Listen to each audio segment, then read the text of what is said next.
What's going on, guys? Spieler Trades here. Hey, as I enjoy this beautiful sunset before going into work, let's go over and see what the M1 dividend portfolio did for dividends for the whole month of January 2025. Without further ado, let's get into it. I do want to apologize ahead of time. There is a lot of noise. I don't have my mic on me, which is, what I use usually to make these videos, but there is a lot of background noise, especially with these, ICE protests that are going around here around downtown San Diego. But hey, we'll do our best to, out of the situation, and let's get right into it. All right, guys, so here we go for the month of January 2025. This M1 portfolio did $336.96. We see that Fridays are usually our biggest payouts, and that's usually because the cornerstones, right? CLM and CRF are the ones that pay at the end of the month, and those are somewhat of anchors in my portfolio.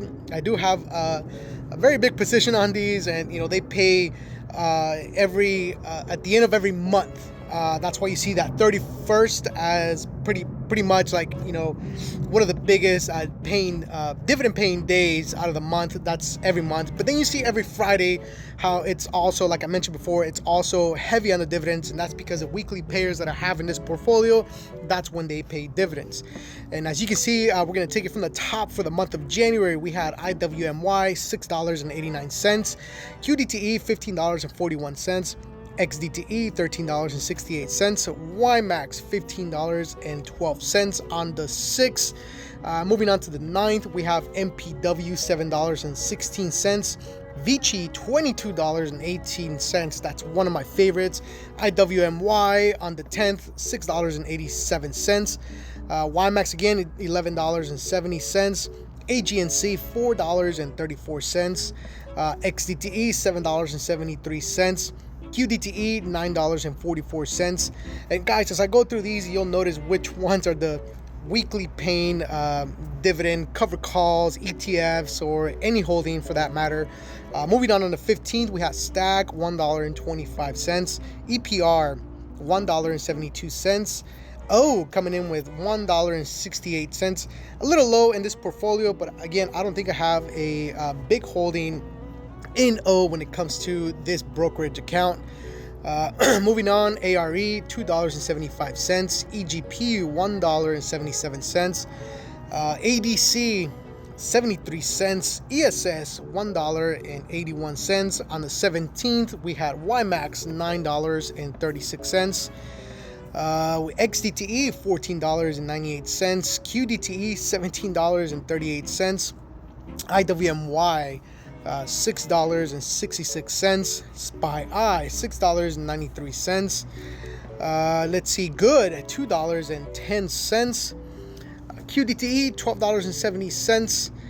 YMAX again $14.37. XDTE $8.71. IWMY $6.85.